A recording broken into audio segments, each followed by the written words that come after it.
ഇതുവചനം തിരുവചനം മുക്തിദായക വചനം എൻ ഹൃത്തിൽ ഫലമേകും ജീവദായക വചനം. ഈ വചനം കേട്ടിടുവാൻ ഹൃദയമൊരുക്കിയിടാം.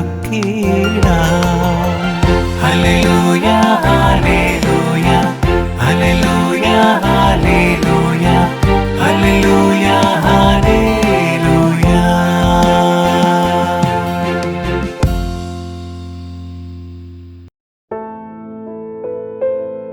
ഈശോമിശിഹായ്ക്ക് സ്തുതിയായിരിക്കട്ടെ. 100 മേലയുടെ ഒരു പുതിയ ഭാഗത്തിലേക്ക് ഏവർക്കും സ്വാഗതം. 2026 ഓഗസ്റ്റ് 2 തീയതി ഞായറാഴ്ച. ഇന്നത്തെ സുവിശേഷ ഭാഗം വിശുദ്ധ മത്തായിയുടെ സുവിശേഷം 14 അധ്യായം 13 മുതൽ 21 വരെയുള്ള തിരുവചനങ്ങൾ. എല്ലാവർക്കും അറിയുന്നൊരു സുവിശേഷ ഭാഗം. ഈശോ 5 അപ്പവും 2 മീനും കൊണ്ട് കുറെ ആളുകളെ പോറ്റുന്നു. അതിലെ പുരുഷന്മാർ മാത്രം 5000-ഓളം ഉണ്ടായിരുന്നു എന്ന് പറയുന്നു. അപ്പോൾ അവിടെ ഉണ്ടായിരുന്ന സ്ത്രീകൾക്കും അതുപോലെ തന്നെ കുട്ടികൾക്കും കണക്കുണ്ടായിരിക്കുകയില്ല. അത്രമാത്രം ഒരു വലിയ അത്ഭുതം നടക്കുന്നു.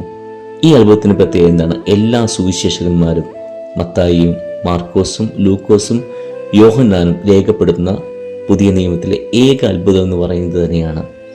ഈ അത്ഭുതത്തെക്കുറിച്ച് വളരെയധികം കാര്യങ്ങൾ പറയുന്നുണ്ടെങ്കിലും ഈ അത്ഭുതം നടക്കുന്ന ഒരു സാഹചര്യവും ഇതെല്ലാം പറയുമ്പോൾ എല്ലാവരും പറയുന്ന ഒരു കാര്യത്തെക്കുറിച്ച് പറഞ്ഞുകൊണ്ട് നമുക്ക് ഈ വചന വിചിന്തനത്തിലേക്ക് പ്രവേശിക്കാം. ഒരു പ്രധാനപ്പെട്ട കാര്യമെന്ന് പറയുന്നത് ഈ വചനഭാഗത്തിൽ 3 പ്രധാന ആശയങ്ങളെക്കുറിച്ച് സംസാരിക്കാനാണ് ഞാൻ ആഗ്രഹിക്കുന്നത്. അതിൽ ആദ്യത്തേത്, ഈശോയ്ക്ക് ആ ജനക്കൂട്ടത്തെ കണ്ടപ്പോൾ അനുകമ്പ തോന്നി.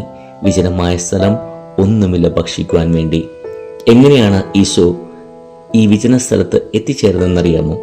അതിനു മുമ്പുള്ള സുവിശേഷ ഭാഗങ്ങൾ നമ്മൾ വായിക്കുമ്പോൾ നമ്മൾ വായിച്ച് കേൾക്കുന്നുണ്ട്.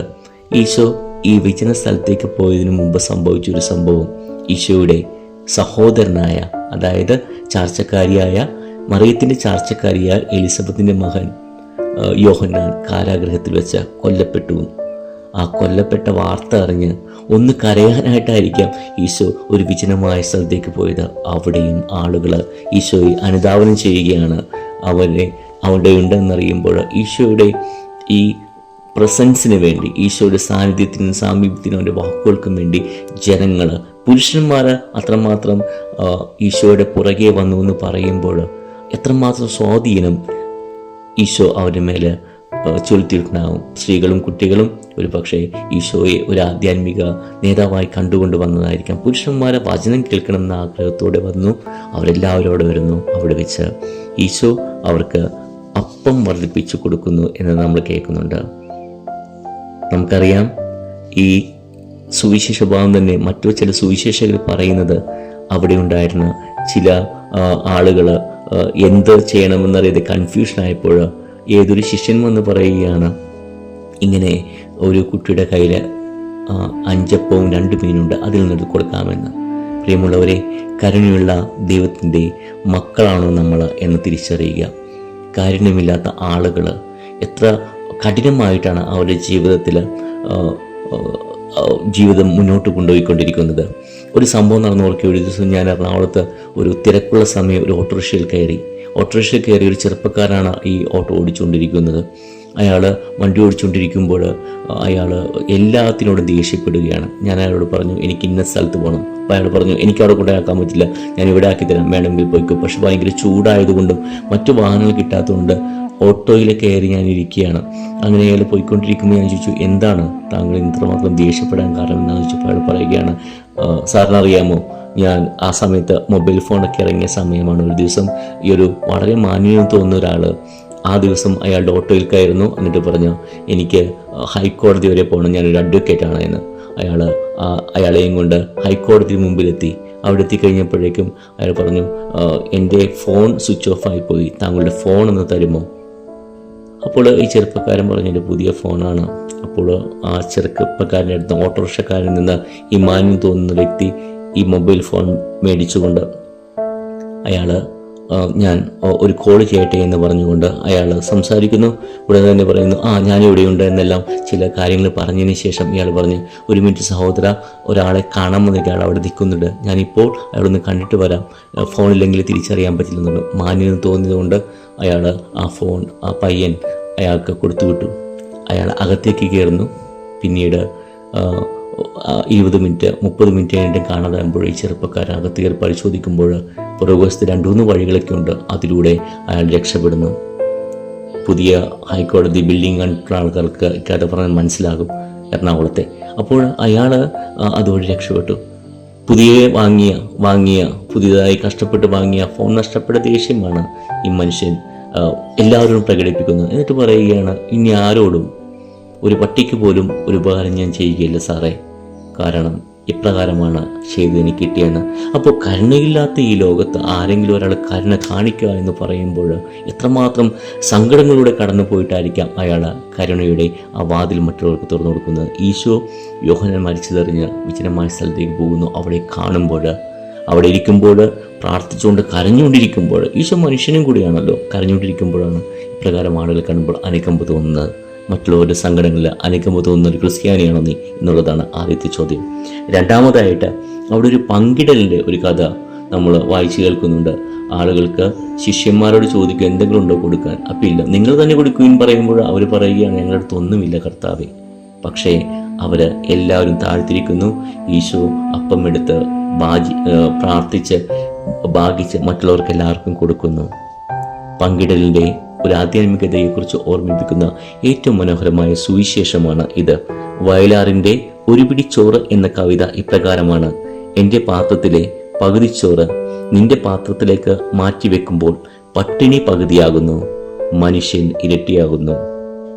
എൻ്റെ പാത്രത്തിലെ പകുതി ചോറ് നിന്റെ പാത്രത്തിലേക്ക് മാറ്റിവെക്കുമ്പോൾ പട്ടിണി പകുതിയാകുന്നു, മനുഷ്യൻ ഇരട്ടിയാവുന്നു. പ്രിയമുള്ളവരെ, എപ്പോഴെല്ലാം പങ്കുവയ്ക്കൽ നടക്കുന്നുവോ ദൈവത്തിൻ്റെ ഹൃദയമില്ലാതെ ആർക്കും ഒന്നും പങ്കുവയ്ക്കുവാൻ സാധിക്കുകയില്ല. MT വാസുദേവൻ നായരുടെ വെള്ളം എന്ന ഒരു കഥ വായിച്ചത് ഓർക്കുകയാണ്. ഒരു ഗ്രാമത്തിലെ ഒരു കൊടും ചൂടിൽ ഒരു ഗ്രാമം ഇങ്ങനെ വെന്തുരുകയാണ്. അവിടെ ഒരേ ഒരു കിണർ മാത്രമേ ഉള്ളൂ, പഞ്ചായത്ത് കിണർ മാത്രമേ ഉള്ളൂ. അതിൻ്റെ മുമ്പിൽ നീണ്ട ക്യൂ ആണ്. അപ്പോൾ വന്ന ആൾക്കാർ ഞാനാണ് ആദ്യം വന്നതെന്ന് പറഞ്ഞ് ഈ തർക്കവും തല്ലുപിടുത്തമൊക്കെയാണ്. ഒരു തുള്ളി വെള്ളം പോലും വിട്ടുകൊടുക്കാൻ ആരും തയ്യാറല്ല. ഒരു വൃദ്ധൻ ആ ക്യൂവിൻ്റെ ഏറ്റവും അവസാനം നിൽക്കുന്നുണ്ട്. അയാളുടെ ഈ ഗ്രാമത്തിലെ ആളുകളുടെ പ്രവൃത്തി കണ്ട് കുറേ നേരം നോക്കിയതിന് ശേഷം അദ്ദേഹം തൻ്റെ വീട്ടിലേക്ക് പോകുന്നു.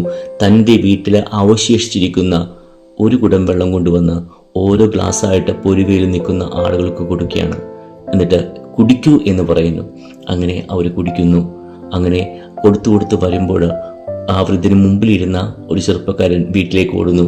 അയാൾ തൻ്റെ വീട്ടിൽ അവശേഷിക്കുന്ന വെള്ളം കൊണ്ടുവന്ന് ഈ ആഴമുള്ള കിണറ്റിൽ നിന്ന് വെള്ളം കോരിയെടുക്കാൻ വേണ്ടി പരിശ്രമിക്കുന്ന ആളുകൾക്ക്, കുഞ്ഞുങ്ങൾക്കും യുവതികൾക്കും ചെറുപ്പക്കാർക്കുമെല്ലാം കൊടുക്കുന്നു. അവരെങ്ങനെ കുടിക്കുന്നു.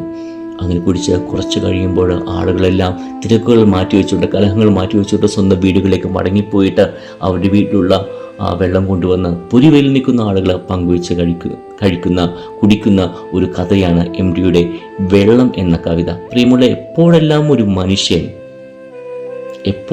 ഒരു മനുഷ്യൻ ഒരുവനോട് കാരുണ്യം കാണിക്കണമെന്ന് തോന്നുമ്പോൾ ആദ്യം വേണ്ട പങ്കിടലാണ്.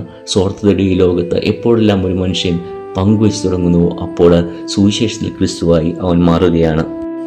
സുവിശേഷത്തിൽ എല്ലാത്തിനെയും അവസാനം കൊണ്ടെത്തിക്കുന്നത് ഈശോ ഈ പങ്കിടലിന് മുമ്പ് ഒരു കൃതജ്ഞത ദൈവത്തിന് അർപ്പിക്കുന്നുണ്ട്.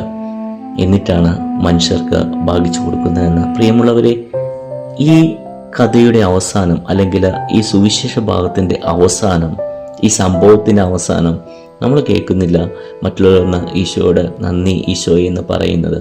ഒരു പക്ഷേ കൃതജ്ഞത എന്നുള്ള ഒരു കാര്യം എല്ലാവരും ഒരുമിച്ച് ദൈവത്തിന് നന്ദി പറഞ്ഞിട്ടുണ്ടാകും, ഈശോയ്ക്ക് നന്ദി പറഞ്ഞിട്ടുണ്ട്. പക്ഷേ സുവിശേഷത്തിൽ രേഖപ്പെടുത്തിയിട്ടില്ല. പക്ഷേ ദൈവമായ കർത്താവ്, മനുഷ്യനായ കർത്താവ് കൃതജ്ഞതയോടുകൂടെയാണ് അപ്പം ഭാഗിച്ചു കൊടുക്കുന്നതും വിഭജിക്കുന്നതും വർദ്ധിപ്പിക്കുന്നതും എല്ലാം. പ്രിയമുള്ളവരെ, ജീവിതത്തിലെ കൃതജ്ഞതയുള്ളവരായിരിക്കുക. വളരെ പ്രശസ്തനായിട്ടുള്ള മലയാളത്തിലെ സാഹിത്യകാരൻ വൈക്കം മുഹമ്മദ് ബഷീറിൻ്റെ ഭൂമിയുടെ അവകാശികൾ എന്ന ഒരു കഥയെക്കുറിച്ച് നിങ്ങൾ വായിച്ചിരുന്ന പാഠപുസ്തകങ്ങളിൽ പഠിച്ച ആ കഥ ഒന്നിവിടെ പറഞ്ഞു കൊള്ളട്ടെ. ഒരു വീട്ടിൽ വളരെയധികം കഷ്ടപ്പാടുള്ളപ്പോൾ അവിടെ അച്ഛനും അമ്മയും മകനും എല്ലാവരും ഉണ്ട്. എല്ലാവരും കഷ്ടപ്പെട്ട് ജീവിക്കുകയാണ്, പട്ടിണിയാണ്, കൊടും പട്ടിണി. ഒരു ദിവസമല്ല, 2 ദിവസമല്ല, 3 ദിവസമായിട്ട് ഒന്നും കഴിക്കാൻ സാധിക്കുന്നില്ല. അങ്ങനെ ഇരിക്കുമ്പോൾ തൊട്ടടുത്ത വീട്ടിൽ അവരെക്കാട്ടും പട്ടിണി കഴിയുന്ന ഒരു വീട്ടിലെ ആൾക്കാർ അവരുടെ വീടിൻ്റെ വാതിക്കൽ കൊണ്ടുവന്ന് കഞ്ഞിയും പയറും വെച്ചിട്ട് പോകുന്നു. ആരാണെന്നറിയില്ല. ഏറ്റവും ഒടുവിൽ അവർ അതിർത്ത് എല്ലാ ദിവസവും ഭക്ഷിക്കുന്നുണ്ട്. ഏറ്റവും ഒടുവിൽ ഇതാരാണെന്ന് കണ്ടുപിടിച്ച് കഴിയുമ്പോൾ തൊട്ടയൽപക്കത്തെ തങ്ങളെക്കാൾ ദരിദ്രരായ ആളുകൾ അവരുടെ ഒരു പങ്ക് കൊണ്ടുവന്ന് ഇവിടെ ഈ വീട്ടിൽ അടുപ്പെരിയുന്നില്ല എന്ന് തിരിച്ചറിഞ്ഞ് കൊണ്ടുവന്ന് വെക്കുന്ന ഒരു സ്ത്രീയാണ് കാണുന്നത്. ഈ കഥയുടെ അവസാനം ഈ കഥയിലെ അച്ഛൻ കഥാപാത്രം ഈ സ്ത്രീയോട് പറയുന്നൊരു കാര്യമുണ്ട്. നിങ്ങൾ ചെയ്ത ഈ കാര്യത്തിന് പകരം തരുവാനൊന്നുമില്ല, നന്ദിയും പ്രാർത്ഥനയും മാത്രമെന്ന്. പ്രിയമുള്ളവരെ, ജീവിതത്തിൽ കൃതജ്ഞതയുള്ളവരായിരിക്കുക. എല്ലാം ഉണ്ടായിട്ടും സ്വർഗസ്നായ പിതാവിന് കൃതജ്ഞത അർപ്പിക്കുന്ന ഈശോയുടെ മാതൃക അനുകരിച്ചുകൊണ്ട് കൃതജ്ഞതയുള്ളവരായിരിക്കുക. കരുണയുള്ളവർ അനുഗ്രഹീതർ, നന്ദിയുള്ളവർ അനുഗ്രഹീതർ, പങ്കുവയ്ക്കുന്നവർ അനുഗ്രഹീതർ. അവരാണ് യഥാർത്ഥ ക്രിസ്ത്യാനികളും തിരിച്ചറിയുക. ഇന്ന് നിന്നെ കഴിയും വിധം എന്തെങ്കിലും രീതിയിലുള്ള ഒരു സഹായം മറ്റുള്ളവർക്ക് ചെയ്യാൻ സാധിക്കുമെങ്കിൽ നീ അനുഗ്രഹീതനാണ്. നീ ഈശോയെ പോലെ 5 അപ്പവും 2 മീനും കൊണ്ട് അത്ഭുതം കാണിക്കുന്ന യഥാർത്ഥ ക്രിസ്തു ശിഷ്യനാണ്. ഉള്ളത് പങ്കുവയ്ക്കുക. ദൈവം നമ്മളെ അനുഗ്രഹിക്കട്ടെ. ആമേൻ. Hallelujah hallelujah